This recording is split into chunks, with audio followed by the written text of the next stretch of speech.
El sol apenas se atrevía a despuntar por encima de los volcanes, tiñendo el cielo de Puebla con una promesa de calor implacable. En la penumbra de un cuarto modesto, en un barrio obrero donde los sueños se encogen para caber en la rutina, Javier Morales ya estaba de pie. El ritual era inmutable, una danza silenciosa ejecutada cada día antes de que el resto de la ciudad despertara. El chirrido familiar de la cafetera, el aroma a café barato mezclándose con el olor a humedad de las paredes, el agua fría salpicando su rostro para ahuyentar los últimos vestigios de un sueño que rara vez ofrecía descanso. A sus 45 años, Javier era un hombre tallado por el trabajo duro. Sus manos, un mapa de callos y pequeñas cicatrices, contaban la historia de miles de ladrillos colocados y muros alisados. Era un hombre de pocas palabras, casi invisible en el bullicio del mundo, cuya existencia entera se medía en la fuerza de sus brazos y la dignidad silenciosa con la que enfrentaba cada jornada. Su cuerpo, aunque acostumbrado al esfuerzo, resentía el paso del tiempo con dolores sordos que se despertaban junto con él. Se vestía en la oscuridad para no despertar a su esposa, Elena, y mucho menos a Sofía, su pequeña de 8 años, cuyo sueño era tan frágil como su salud. Al mirarse en el espejo roto del baño, Javier no veía a un hombre, sino a una herramienta, un engranaje en la vasta maquinaria de la ciudad. Su rostro, surcado por arrugas prematuras, reflejaba una fatiga que iba más allá de lo físico.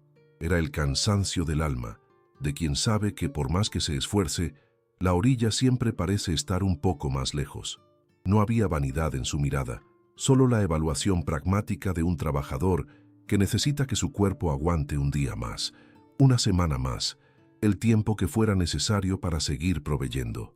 Era, en esencia, un fantasma en su propia vida, un hombre común cuya mayor ambición era simplemente no fallar.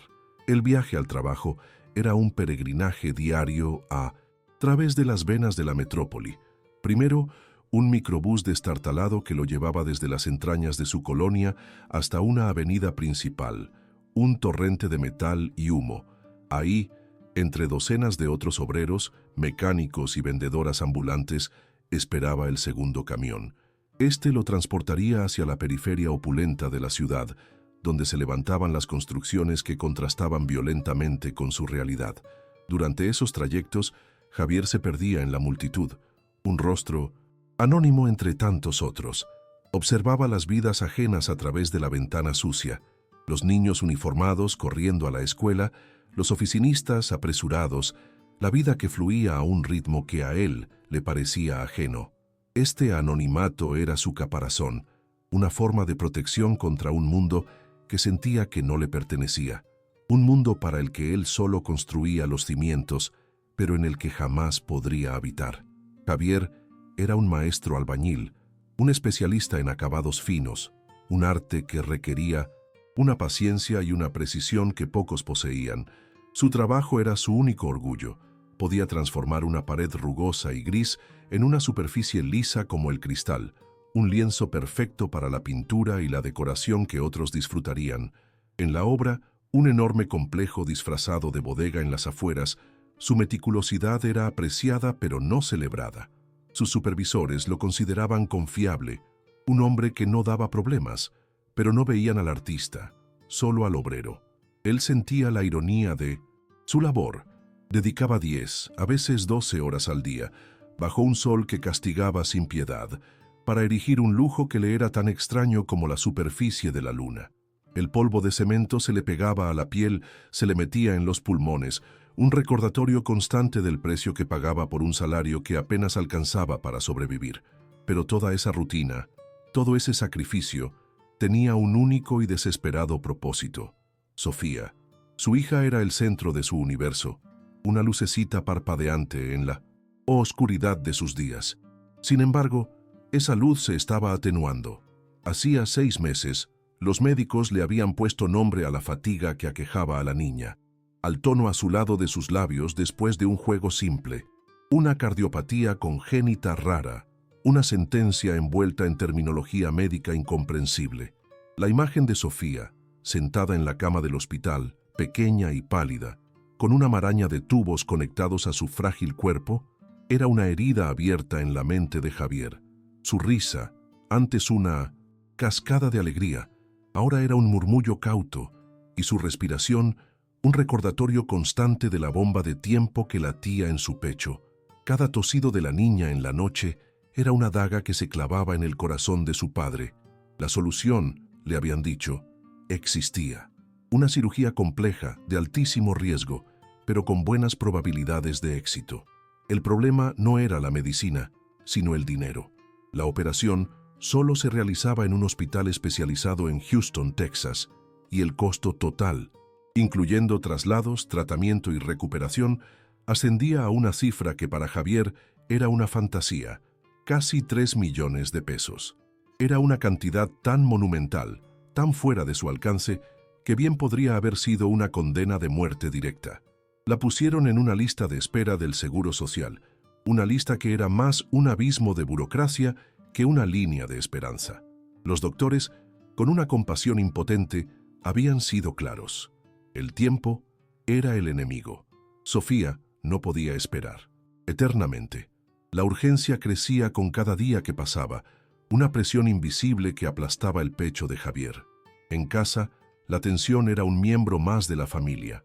Elena, su esposa, se mostraba fuerte, pero Javier veía el terror en sus ojos cada vez que miraba a Sofía dormir. Las conversaciones se habían vuelto circulares, repasando una y otra vez las mismas opciones inexistentes. Préstamos bancarios para los que no calificaban, la venta de las pocas posesiones que tenían, la ayuda de familiares tan pobres como ellos. La comida en la mesa a menudo se enfriaba, mientras ambos se perdían en sus pensamientos, el silencio cargado con el peso de lo indecible. La enfermedad de su hija había envenenado la normalidad, transformando su humilde hogar en la antesala de una tragedia. Javier se sentía un fracasado, un hombre incapaz de cumplir con el deber más fundamental de un padre, proteger a su hija. La impotencia era un sabor amargo y constante en su boca. Así transcurría la vida de Nunes Javier Morales, un ciclo de trabajo extenuante, un viaje silencioso y un regreso a un hogar donde la esperanza se desvanecía lentamente. Era un hombre acorralado, atrapado entre el amor inmenso por su hija y la realidad brutal de su pobreza. Se movía por el mundo con la cabeza gacha, no por su misión, sino por el peso de una preocupación que lo consumía por dentro. No buscaba problemas, no deseaba más de lo que la vida le había dado, excepto una cosa, la oportunidad de salvar a Sofía. No sabía que el destino, en su forma más cruel y retorcida, estaba a punto de poner esa oportunidad frente a él, una oportunidad que lo obligaría a romper cada regla de su existencia y a mirar de frente al mismísimo diablo, que a veces no viene con cuernos y tridente, sino con ladrillos, cemento y el olor inconfundible del dinero sucio. La llamada llegó un sábado por la tarde, justo cuando Javier compartía con Elena un plato de arroz y frijoles, el modesto festín del fin de semana. Era su supervisor. Una fisura, una maldita grieta había aparecido en uno de los muros principales de la bodega, una imperfección inaceptable para los inversionistas. Necesitaban que fuera reparada de inmediato antes de que el concreto terminara de fraguar incorrectamente. Le prometieron un pago extra, una suma que, aunque no era una fortuna, significaba la carne para la semana, quizás un pequeño juguete para Sofía. Javier, a pesar del cansancio que se le anclaba en los huesos, aceptó sin dudar. Cada peso contaba. Se despidió de su familia con la promesa de no tardar y condujo su vieja camioneta Ford hacia el crepúsculo, adentrándose en el silencio expectante de la obra vacía, un esqueleto de concreto y acero que guardaba secretos mucho más profundos que una simple falla estructural. La bodega, como la llamaban, era una estructura monstruosa e imponente, un coloso de cemento que se erigía solitario en un páramo industrial. De noche, el lugar se transformaba. Las sombras se alargaban, convirtiéndolas pilas de material de construcción en bestias dormidas. El viento silbaba a través de las varillas de acero expuestas, creando una melodía lúgubre que era el único acompañamiento para el eco de sus botas sobre el piso de concreto. Javier encendió las luces de trabajo, inundando una sección del vasto interior con una luz blanca y cruda que hacía las sombras aún más profundas. Se dirigió al muro señalado, una pared inmensa y lisa en el corazón de la estructura. El silencio era total, una ausencia, de sonido tan completa que podía escuchar el latido de su propio corazón, un tambor constante que marcaba el ritmo de su soledad en ese vasto y desolado espacio. Con la pericia de un cirujano, Javier examinó la fisura. Era una línea delgada, casi imperceptible para un ojo inexperto, pero para él era una afrenta a su oficio. Preparó su mezcla, sus movimientos eran metódicos, un ballet de fuerza y precisión. Mientras trabajaba la superficie, aplicando la pasta con su llana, notó algo extraño. Un sonido. Al golpear suavemente la pared para asentar el material, una sección devolvió un eco hueco, un sonido sordo que no correspondía a un muro de concreto sólido. Frunció el ceño. Podría ser una burbuja de aire, un error en el vaciado, pero este sonido era diferente, más profundo. La curiosidad, una emoción que rara vez se permitía en el trabajo, le picó. Dejó sus herramientas a un lado y presionó con la palma de la mano la zona donde el sonido parecía más notorio, sintiendo una ligera vibración bajo la piel. Fue entonces cuando el mundo de Javier Morales se fracturó. Bajo la presión de su mano, una sección del muro, de no más de 1 metro cuadrado, cedió. No se derrumbó con estrépito, sino que se desplazó hacia adentro con un gemido sordo, como si una puerta secreta, mal ajustada y olvidada, finalmente se rindiera. El trozo de pared se deslizó hacia la oscuridad interior, revelando una cavidad negra y profunda. Javier dio un respingo hacia atrás, el corazón martillándole en la garganta. El aire que emanaba del hueco era rancio y frío. Por un instante quedó paralizado, con la llana todavía en la mano, su mente luchando por procesar lo que acababa de suceder. No era una burbuja de aire, era un compartimento deliberadamente oculto, y él, por un accidente del destino, acababa de encontrar la llave. El miedo, frío y paralizante, comenzó a trepar por su espalda. Necesitaba ver. Con manos temblorosas, sacó su viejo teléfono celular y activó la linterna. El haz de luz, débil y vacilante, penetró la oscuridad del compartimento. Lo que vio no tenía ningún sentido en su mundo de varillas y cemento. Dentro del nicho no había tuberías ni cableado. Había maletas. Varias maletas de lona negra, de tipo militar, apiladas de forma ordenada. Estaban cubiertas por una fina capa de polvo de construcción, lo que sugería que llevaban allí un tiempo. El corazón de Javier latía con una violencia descontrolada. ¿Quién guardaría equipaje dentro de una pared? Las visitas de aquellos hombres de traje y gafas oscuras, las camionetas de lujo con vidrios polarizados que entraban y salían de la obra a horas intempestivas. Las piezas de un rompecabezas que nunca supo que estaba armando comenzaron a encajar con una claridad aterradora. El miedo luchaba contra una curiosidad febril. Sabía que debía alejarse, sellar el muro y olvidar lo que había visto, pero no pudo. Era como si una fuerza externa lo estuviera guiando. Se arrodilló, extendió una mano temblorosa hacia la maleta más cercana y tiró de la cremallera. El sonido del metal deslizándose en el silencio de la bodega fue ensordecedor. Abrió la lona y el haz de luz de su teléfono iluminó el contenido. Javier contuvo el aliento. Paquetes.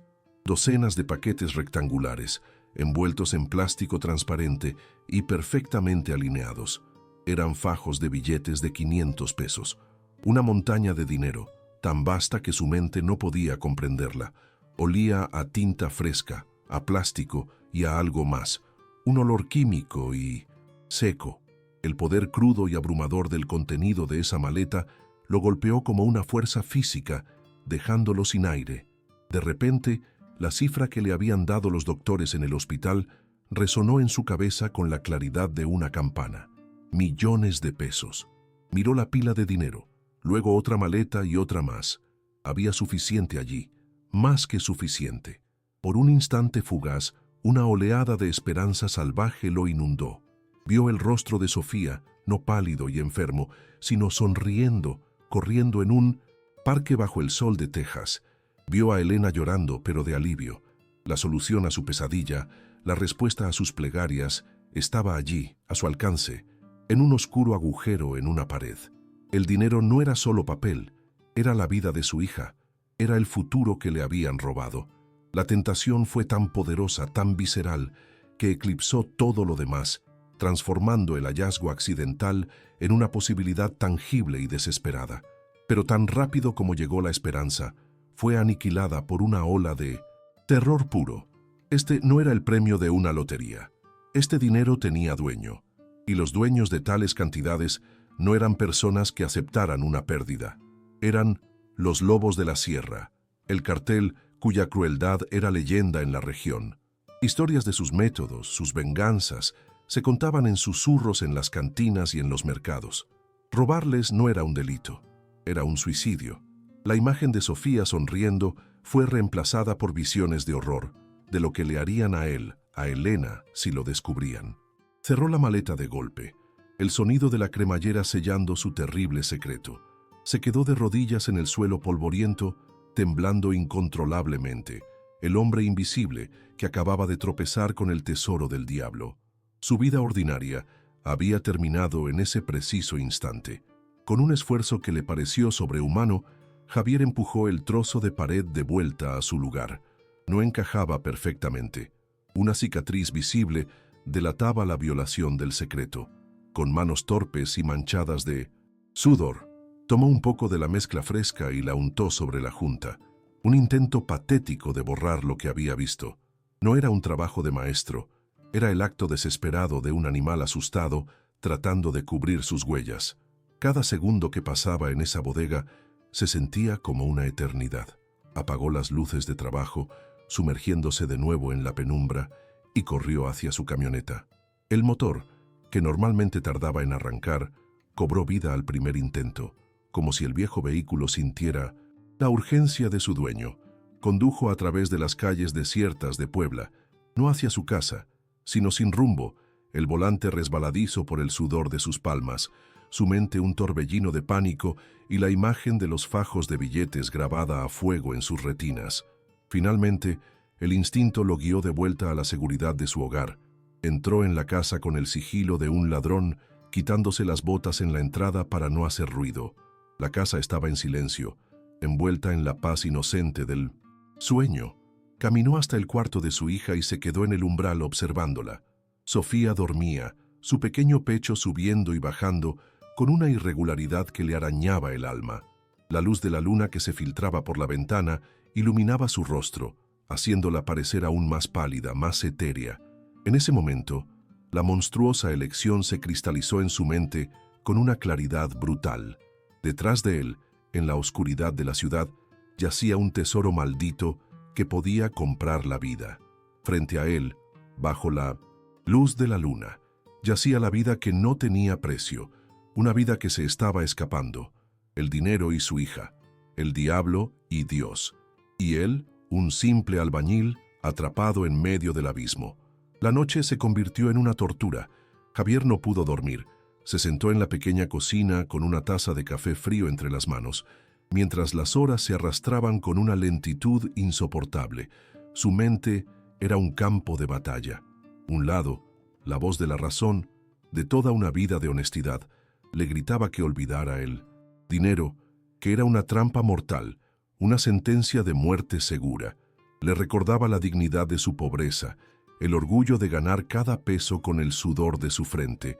Sería una locura, un acto de demencia que no solo lo destruiría a él, sino que pondría a su familia directamente en la mira de monstruos. Intentó aferrarse a esa lógica, a la moralidad que había sido el pilar de su existencia, pero la imagen de Sofía, frágil y vulnerable, la demolía una y otra vez sin piedad. Pensó en las consecuencias con un detalle aterrador. Se imaginó a los hombres del cartel llegando a su puerta. No llamarían, la echarían abajo. Se imaginó sus rostros sin expresión, sus ojos fríos como el acero. Pensó en Elena, en su grito de terror. Pensó en lo que le harían a él. Las historias que había oído no eran cuentos de hadas, eran crónicas de una brutalidad inimaginable.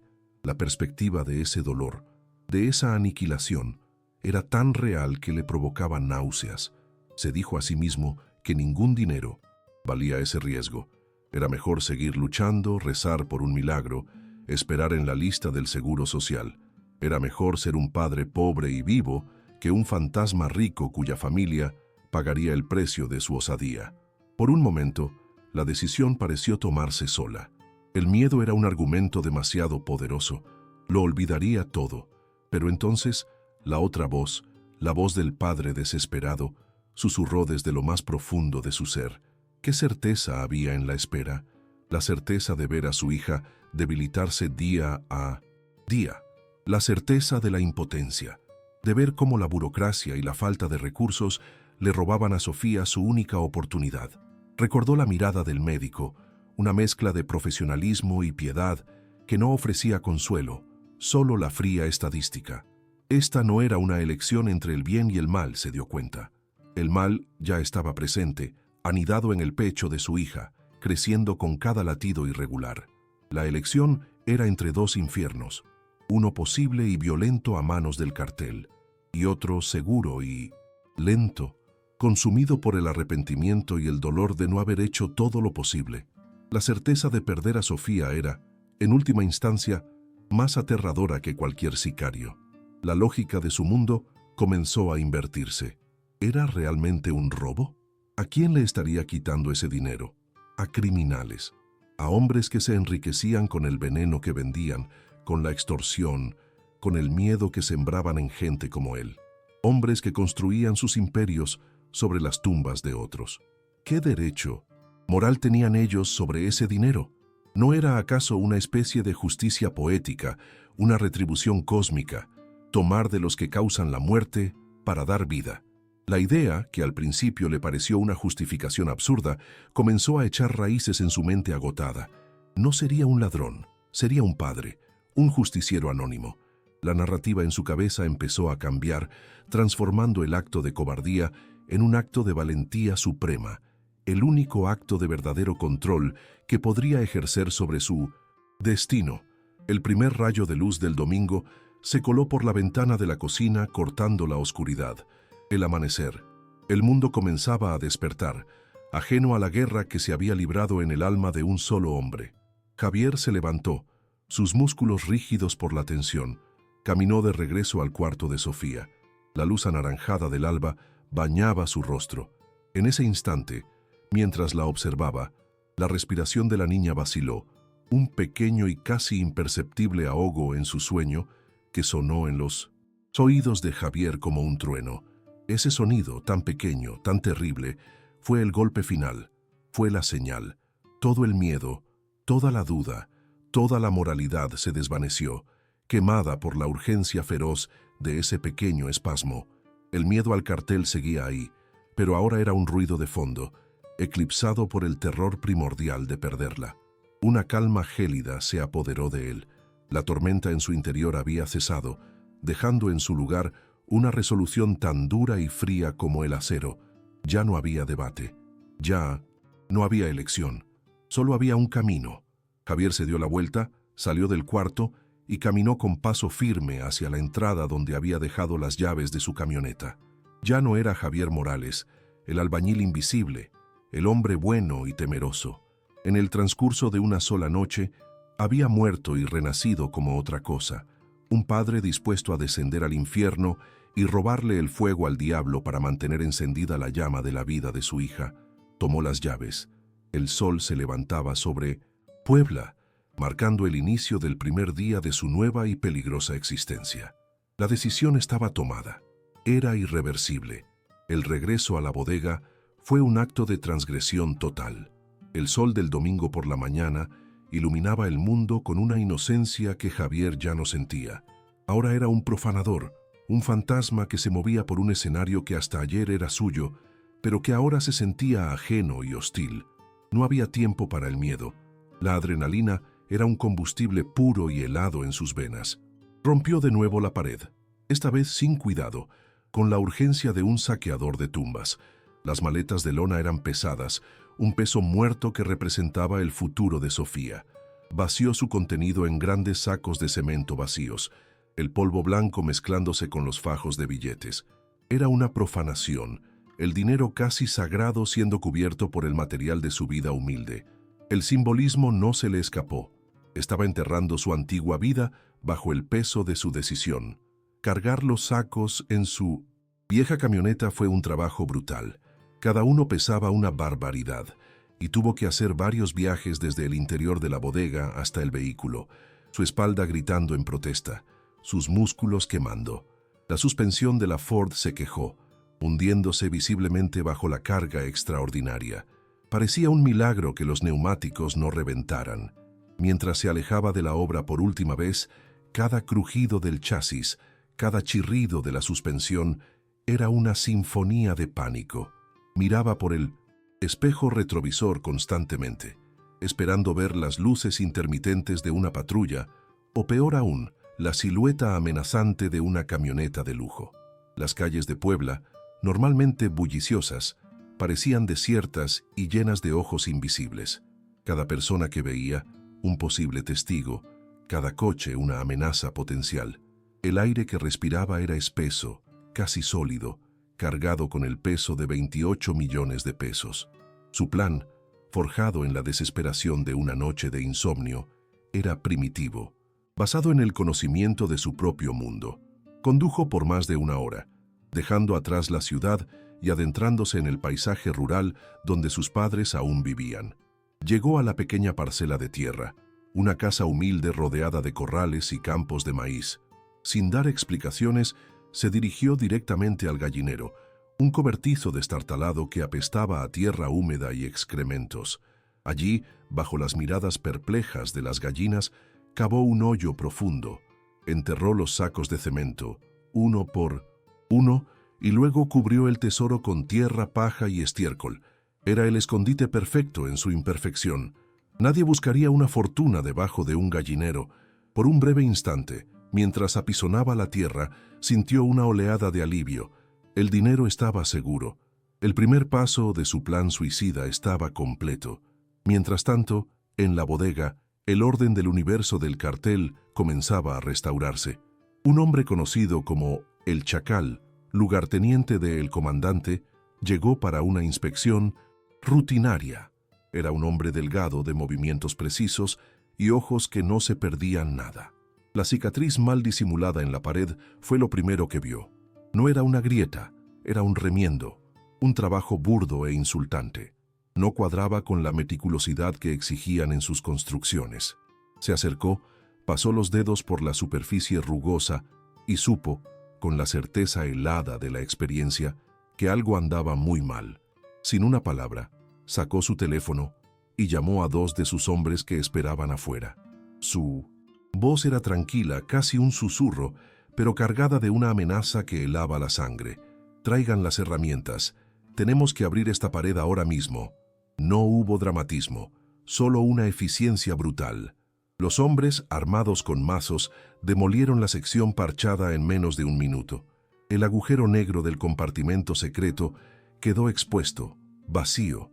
El chacal se asomó, iluminó el interior con la linterna de su teléfono y una quietud mortal se apoderó de la escena.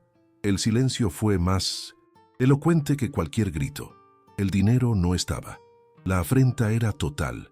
El lugarteniente se irguió, su rostro una máscara de furia contenida. Sacó su teléfono de nuevo, esta vez marcando un número encriptado. La llamada fue corta y directa. «Comandante, tenemos un problema. El dinero de la bodega desapareció». Del otro lado de la línea, la respuesta no fue de pánico, sino de una calma aterradora. La calma de un depredador al que acaban de despertar. La cacería había comenzado oficialmente. La orden del comandante fue inmediata y precisa, un despliegue de recursos que demostraba el poder de su organización. No era un jefe de matones, era un estratega. Quiero los videos de seguridad de cada negocio, cada gasolinera, cada cámara de tráfico en 5 kilómetros a la redonda. Quiero un registro de cada vehículo que pasó por esta zona desde las 6 de la tarde de ayer hasta ahora. Revisen los registros de la constructora. ¿Quién trabajó horas extras? ¿Quién tenía acceso? El imbécil. ¿Qué hizo esto? Era un amateur. Dejó un rastro. Encuéntrenlo. En cuestión de minutos, una red de halcones y especialistas en tecnología se activó. No buscaban a un ladrón. Buscaban un clavo que sobresalía para martillarlo hasta hundirlo, como un ejemplo para todos los demás. La maquinaria de los lobos de la sierra se puso en marcha, implacable y metódica. No tardaron mucho. En menos de 2 horas, un halcón que monitoreaba las cámaras de una tienda de conveniencia a 1 kilómetro de la bodega encontró lo que buscaban: una vieja camioneta Ford, destartalada y cargada con lo que parecían sacos de escombro, saliendo de la zona industrial en las primeras horas de la mañana del domingo. El ángulo de la cámara captó parte de la matrícula. Un cruce rápido con los registros de la constructora y el archivo de empleados arrojó un nombre: Javier Morales, un albañil de acabados, un hombre que, convenientemente, había sido llamado para una reparación urgente la noche anterior. Tenían su foto de Minusma, empleado, su dirección, todo. La red se había cerrado sobre él antes de que siquiera tuviera tiempo de sentir una falsa seguridad. Para el cartel, Javier ya era un hombre muerto caminando. Javier estaba en su casa, el corazón todavía acelerado, intentando fabricar una fachada de normalidad. Le dijo a Elena que harían un viaje sorpresa para ver a sus primos en el norte, una excusa débil que ella aceptó con una mezcla de confusión y preocupación. Mientras guardaba ropa en una maleta vieja, su teléfono sonó. Era un número conocido, uno de sus compañeros de la obra. La voz del otro lado era un susurro tenso y asustado. «Javier, güey, ¿dónde andas? No te pares por acá. Vinieron unos tipos muy raros preguntando por ti. No parecían policías, carnal. Eran de los otros, de los malos. Cuídate mucho». Javier colgó, el teléfono resbalando de su mano sudorosa. Se quedó paralizado en medio de la habitación. Lo sabían, ya lo sabían. El gallinero, el plan, todo se sentía ridículamente ingenuo. Ya no era una fuga, era una estampida, y la manada de lobos venía pisándole los talones. El pánico es un veneno que paraliza o impulsa. Para Javier, fue un latigazo eléctrico. El plan de huir en familia, de disolverse en la masa anónima de un autobús de línea, se hizo humo en un instante. Sabían quién era y si lo sabían, pronto sabrían dónde vivía. Agarró a Elena por los hombros, su voz un susurro urgente y desgarrado en la quietud de su habitación. No podía confesarle el robo, no podía cargarla, con ese peso mortal. Solo pudo improvisar una verdad a medias, una historia sobre un problema grave en la obra, sobre amenazas de gente peligrosa. Le dijo que tenían que separarse, que ella y Sofía debían irse de inmediato, mientras él arreglaba las cosas. La confusión y el terror en los ojos de Elena fueron como un golpe físico, pero no había tiempo para las preguntas. El peligro era una bestia que ya arañaba la puerta. Condujo como un autómata hasta la central de autobuses de Puebla, la Capu. El lugar era un hervidero de actividad, un caos de llegadas y salidas que, en teoría, ofrecía el camuflaje perfecto. Compró 2 boletos para el destino más lejano que se le ocurrió, a un pueblo en Chiapas donde vivía una prima lejana de Elena, a la que no habían visto en años. La despedida en el andén fue una tortura silenciosa. Abrazó a Sofía con una fuerza que ocultaba su desesperación, inhalando el olor de su cabello como si fuera la última vez. Le entregó a Elena todo el dinero que tenía en la cartera, sus ahorros legítimos, y le suplicó que no lo llamara, que no intentara contactarlo bajo ninguna circunstancia. «Cuando sea seguro, yo las encontraré, te lo juro». Vio cómo subían al autobús, 2 figuras frágiles absorbidas por el gigante de metal. Se quedó allí, inmóvil, hasta que el autobús desapareció, llevándose con él su única razón para vivir. Cuando se dio la vuelta para irse, lo vio, o, más bien, lo sintió. Eran 2 hombres, parados cerca de una taquilla, pretendiendo leer un horario. No encajaban. Su quietud era depredadora en medio del caos. No llevaban equipaje. Sus miradas no buscaban un andén, sino que barrían los rostros de la multitud, metódicamente, como los visores de un arma. Por una fracción de segundo, la mirada de uno de ellos se cruzó con la de Javier. No hubo reconocimiento, pero sí un instante de evaluación fría que le heló la sangre en las venas. Eran ellos, eran halcones. El pánico se apoderó de él y reaccionó por puro instinto. Se agachó detrás de un grupo de viajeros con bultos, se mezcló con un torrente de gente que bajaba de otro autobús y se escurrió por una salida lateral hacia el estacionamiento. No miró atrás. Abandonó su camioneta. Ahora era un fantasma a pie. Solo, a la deriva en su propia ciudad, Javier sintió el verdadero significado de la palabra casado. Cada sombra parecía una amenaza, cada sirena lejana un presagio de su captura. Necesitaba desaparecer y solo había una persona en el mundo en 1900 la que podía confiar ciegamente. Su compadre, Mateo. Usando una cabina de teléfono público, marcó el número del taller de Mateo en la Sierra Mixteca. La voz de su amigo, rasposa y familiar, fue un ancla en su tormenta de pánico. No le dio detalles, solo dejó que la desesperación en su tono hablara por él. «Compadre, necesito ayuda. Estoy en un problema muy grave. No puedo explicarte por teléfono». Hubo una pausa y Javier contuvo la respiración, esperando el rechazo, la excusa. Pero Mateo era de esa clase de amigos que no se extinguen, forjados en la infancia y sellados con lealtad incondicional. En su taller mecánico, un santuario de grasa y metal en las estribaciones de la sierra, Mateo escuchó la voz de su amigo y supo que no era una petición sino un SOS. Estaba hasta el cuello en deudas, con el banco amenazando con quitarle el negocio, pero la amistad para él era una moneda de un valor superior. Reconoció el terror puro en la voz de Javier, un terror que no se finge. No. Hizo preguntas. La lealtad era más simple que eso. No te muevas de donde estás, no tomes la Federal, ve a la terminal de los autobuses surianos, los que van a los pueblos, toma el que va para Acatlán, pero te bajas en el crucero de Tepexi. Ahí esperas el colectivo que sube a la sierra. Te espero en la entrada del pueblo. Le dio instrucciones precisas, una ruta de escape a través de las venas menos transitadas del estado, un mapa hacia el único refugio que podía ofrecerle. El viaje a la sierra. Mixteca fue un purgatorio. Javier se sentía desnudo, expuesto. Cada pasajero en los desvencijados autobuses locales era un posible espía. Cada mirada, un juicio. El paisaje urbano de Puebla se fue disolviendo, dando paso a una tierra de colinas áridas, cactus y caminos de terracería. El aire se volvió más delgado, más seco. Era un terreno áspero, implacable, pero por primera vez desde que había encontrado el dinero, Javier sintió una pizca de esperanza. La inmensidad de la sierra, su laberinto de cañones y senderos, parecía un lugar donde un hombre podría, si tuviera suerte, desvanecerse.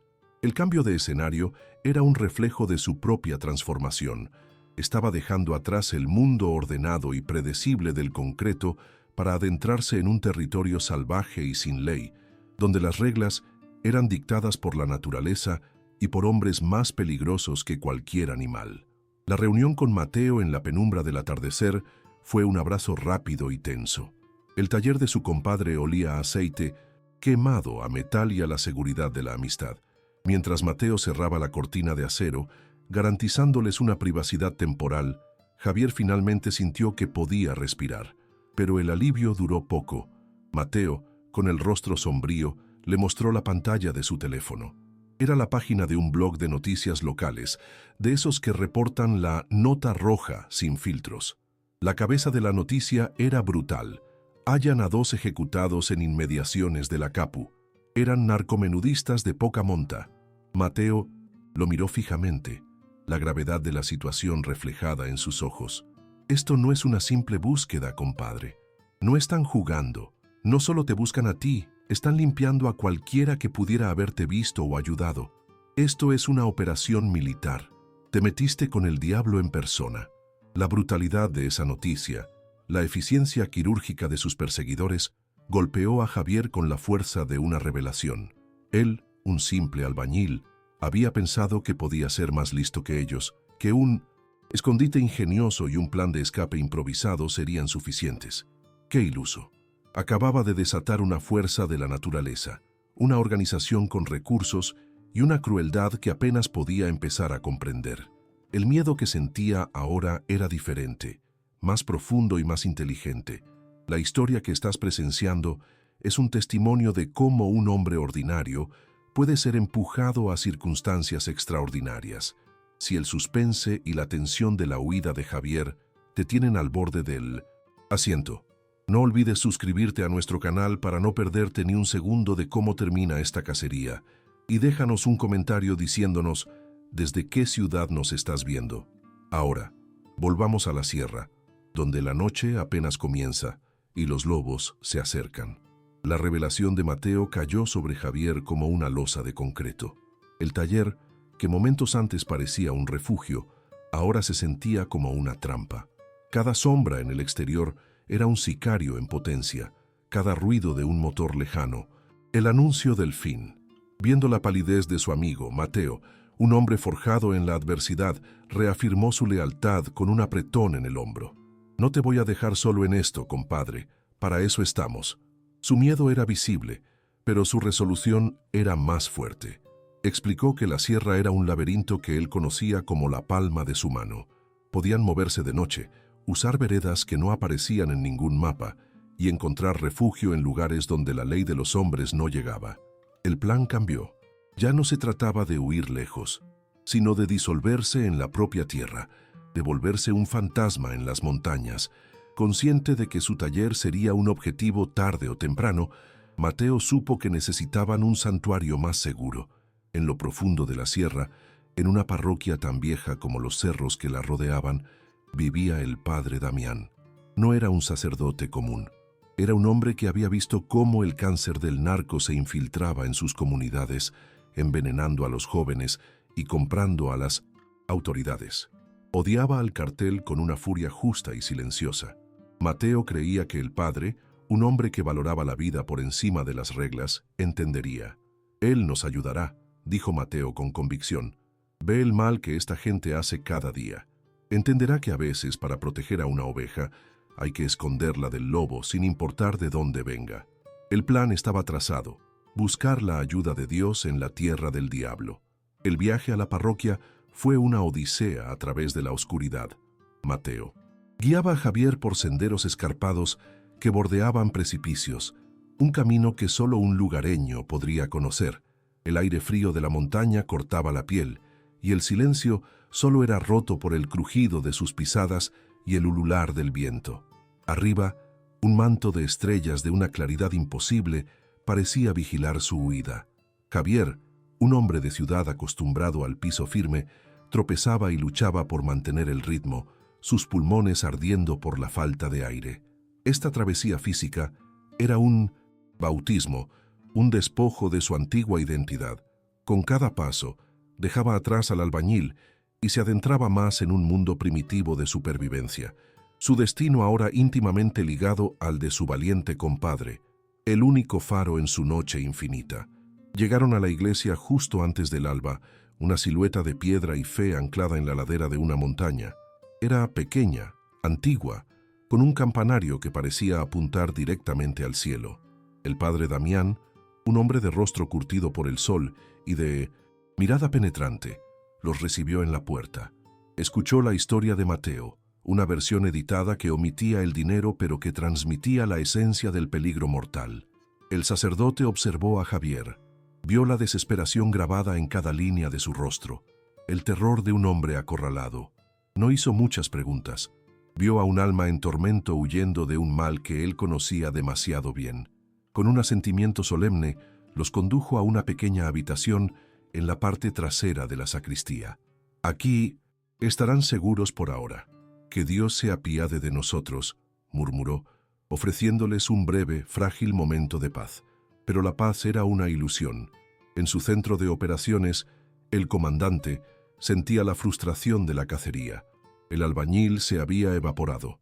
La sierra, con su terreno impenetrable y su gente cerrada, había neutralizado su ventaja tecnológica y la fuerza bruta de sus sicarios. Se dio cuenta de que perseguir a Javier directamente era inútil. Era hora de cambiar de estrategia. Dejó de cazar al conejo para empezar a quemar el bosque. Miró el expediente de Javier Morales, la foto de su credencial de elector, su lista de contactos de emergencia. «Este hombre no es un guerrero, es un obrero, tiene raíces», dijo a sus lugartenientes. «Encuentren sus raíces». Su compadre, el mecánico, Mateo, sus padres en el campo. Quiero presión. El hombre de familia siempre sacrifica a un amigo para salvar a los suyos. Tráiganme a su amigo. La orden se ejecutó con una rapidez escalofriante. Usando informantes en el pueblo de Mateo, los sicarios del cartel no tardaron en localizar el taller mecánico. Montaron una vigilancia discreta, esperando. La trampa era sencilla y letal. Mateo, subestimando la velocidad de sus enemigos y necesitando recoger algunas herramientas y dinero para su propia huida, decidió regresar a su taller por la noche, un par de días después de dejar a Javier en la iglesia. Fue un error fatal. Apenas levantó la cortina de acero, las sombras se movieron. No hubo disparos, no hubo lucha prolongada. Fue un operativo silencioso y profesional. Lo sometieron, le cubrieron la cabeza y lo arrojaron en la parte trasera de una camioneta. Mateo, el amigo leal, el mecánico endeudado que solo quería ayudar, había caído en las garras de los lobos. En la fría soledad de la sacristía, Javier sentía una ansiedad creciente. Hacía 2 días que no sabía nada de Mateo. Encendió el teléfono desechable que su amigo le había dado, un aparato anónimo con un solo número en la agenda, el de Mateo. No tuvo que llamar. Un mensaje de un número desconocido entró casi de inmediato. Era un archivo de video. Con el corazón en un puño, lo abrió. La pantalla de su teléfono lo iluminó con una luz infernal. La imagen era temblorosa, filmada en un lugar oscuro. Era Mateo. Estaba atado a una silla, su rostro una masa de hinchazón y sangre. Apenas era reconocible. Entonces, una voz se escuchó, tranquila, casi casual, superpuesta a los gemidos de Mateo. Tenemos a tu amigo, albañil, y sabemos dónde está tu familia. El próximo video que recibas será de ellas. Sal de tu madriguera. Tienes 24 horas para entregarte. El mundo de Javier se vino abajo. El santuario se convirtió en su tumba.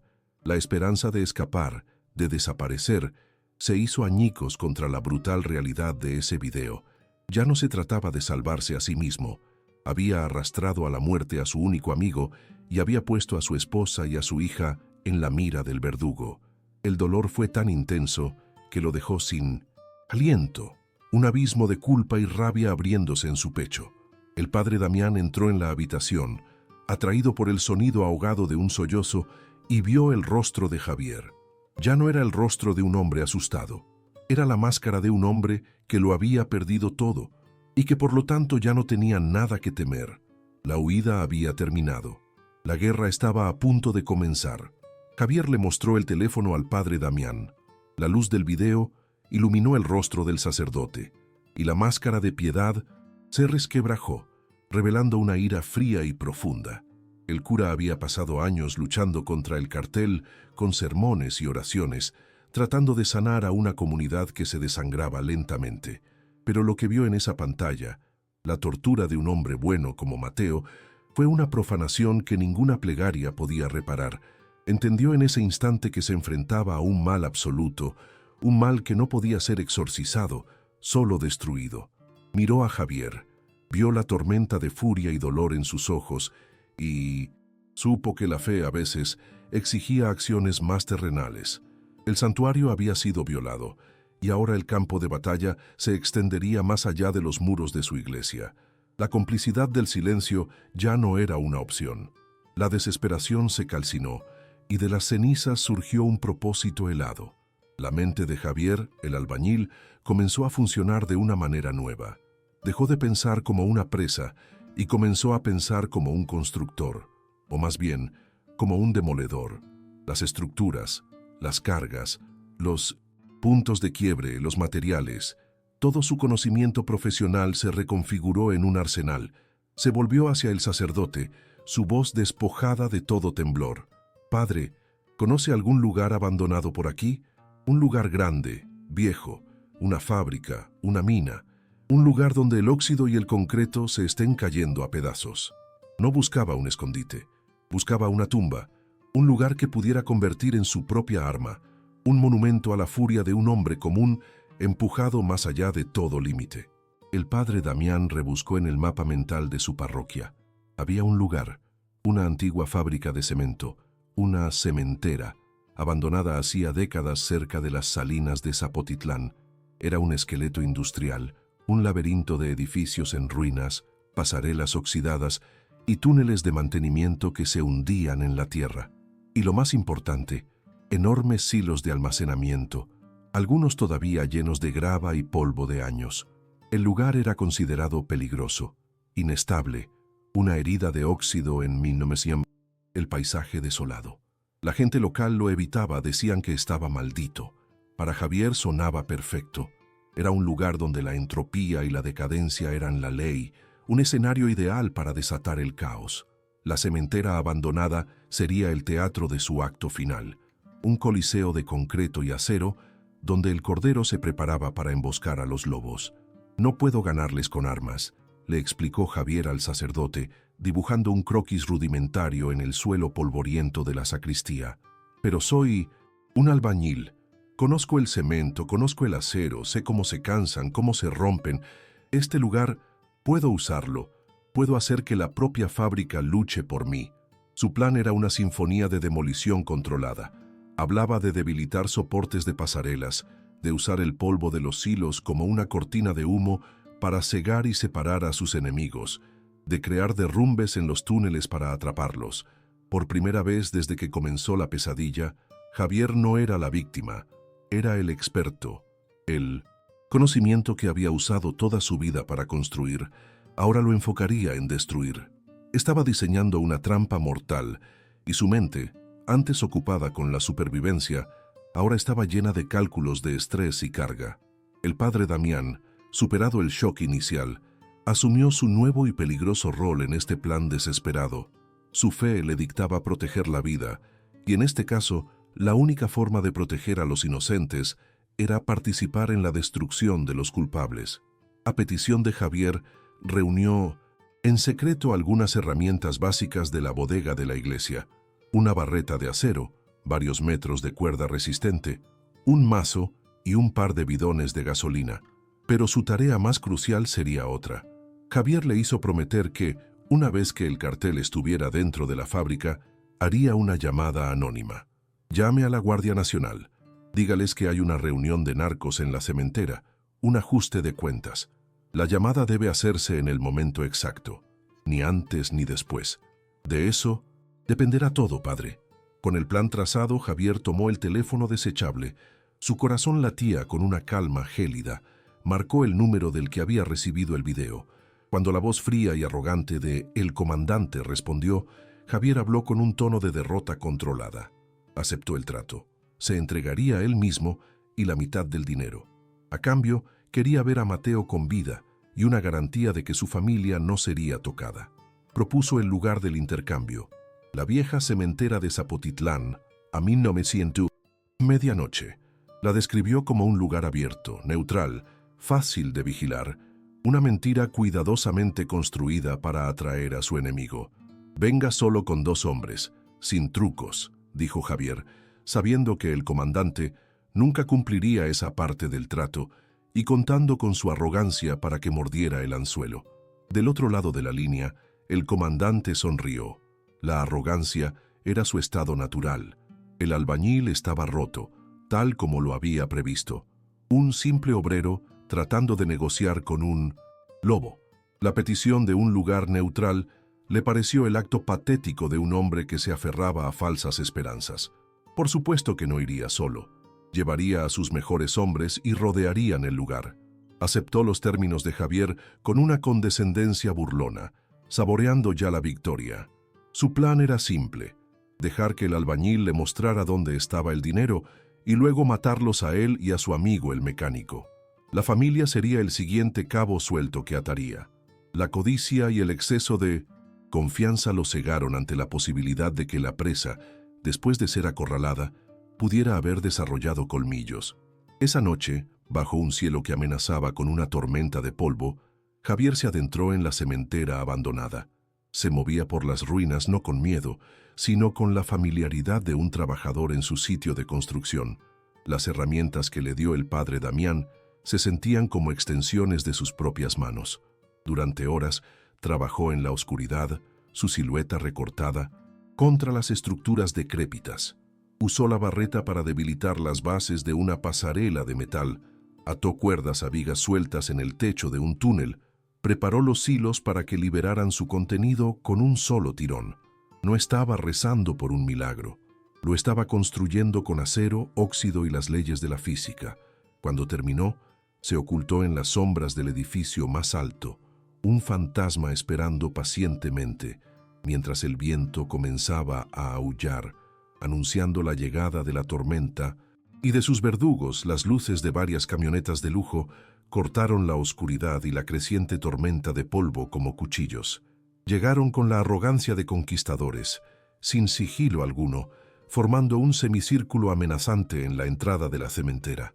Las puertas se abrieron y de ellas descendió un pequeño ejército de hombres vestidos de negro, armados con rifles de asalto.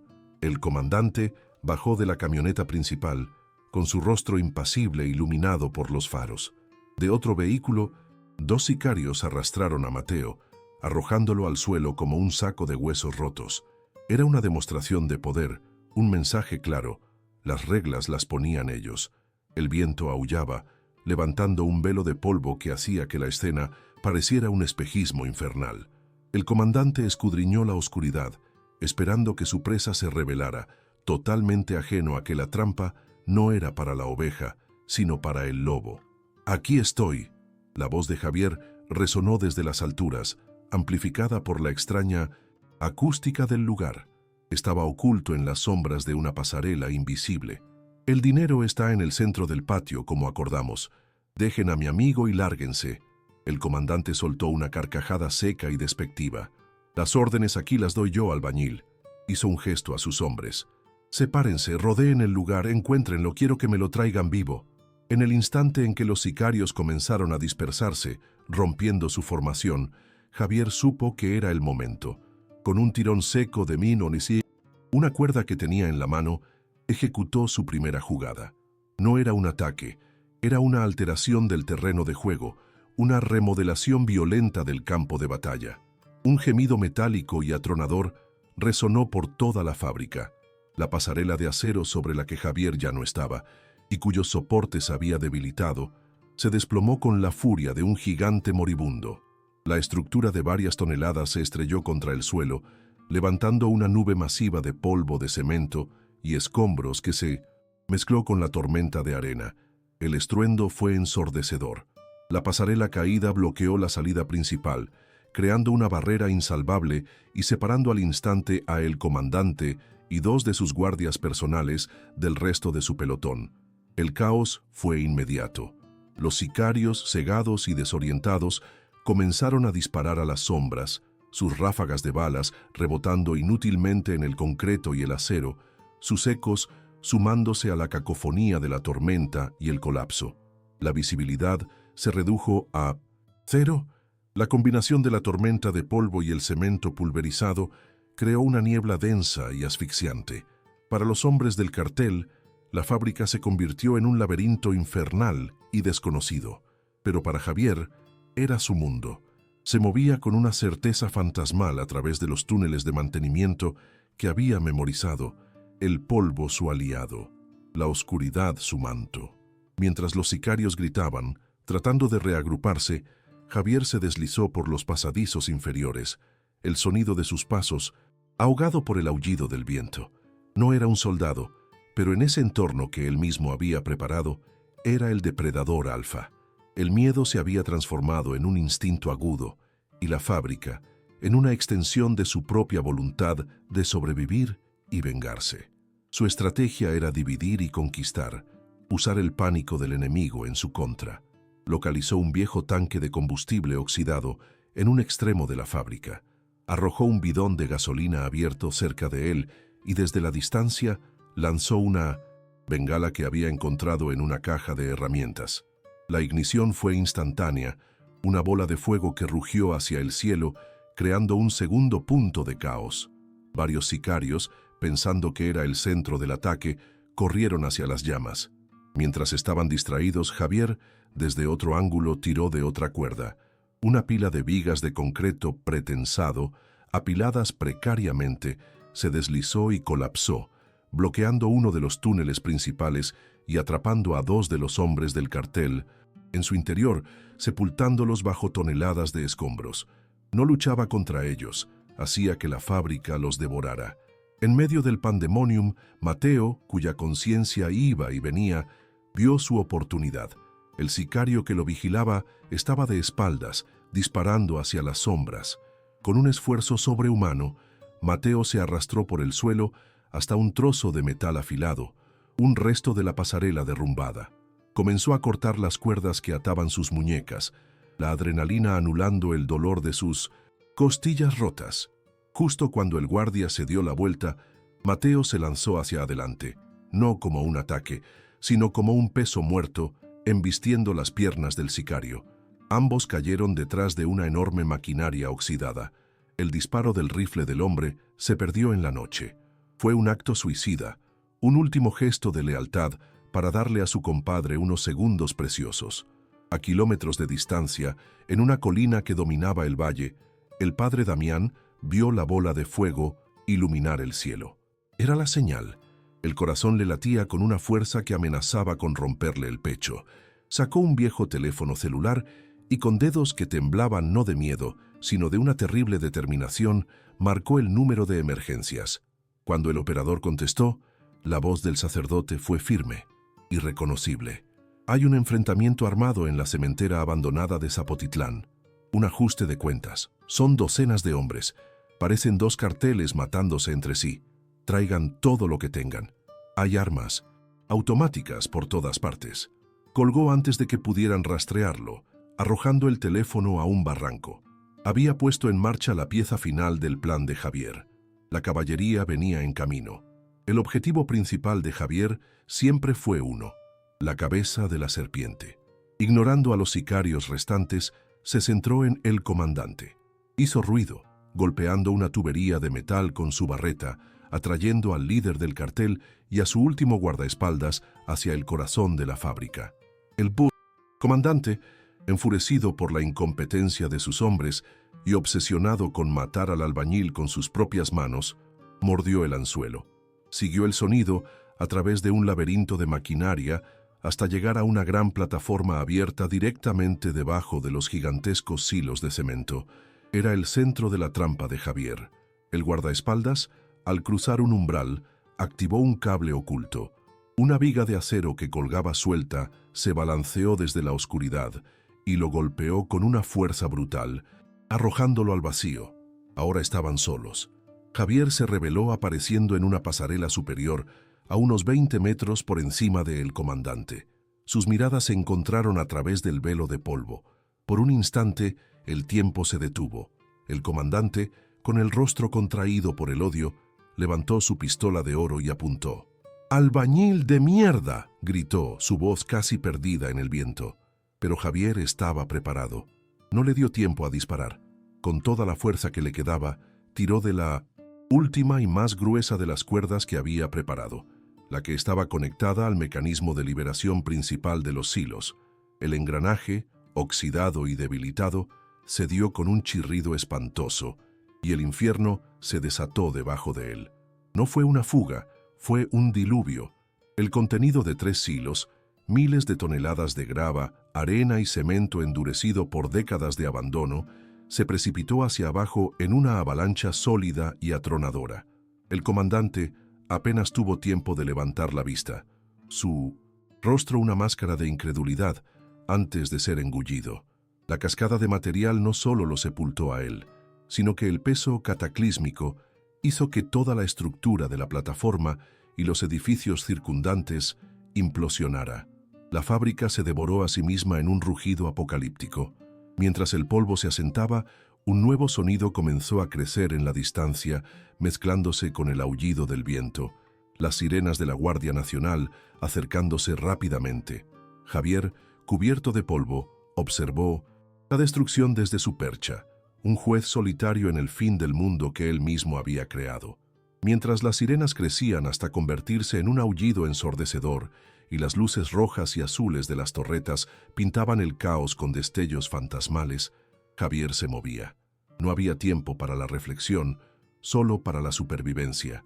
Se deslizó desde su percha, bajando por una escalera de servicio oxidada, y se sumergió en el laberinto de túneles que había dejado intacto para su propia huida. Se movía con el sigilo de un animal nocturno, sus sentidos agudizados por la adrenalina.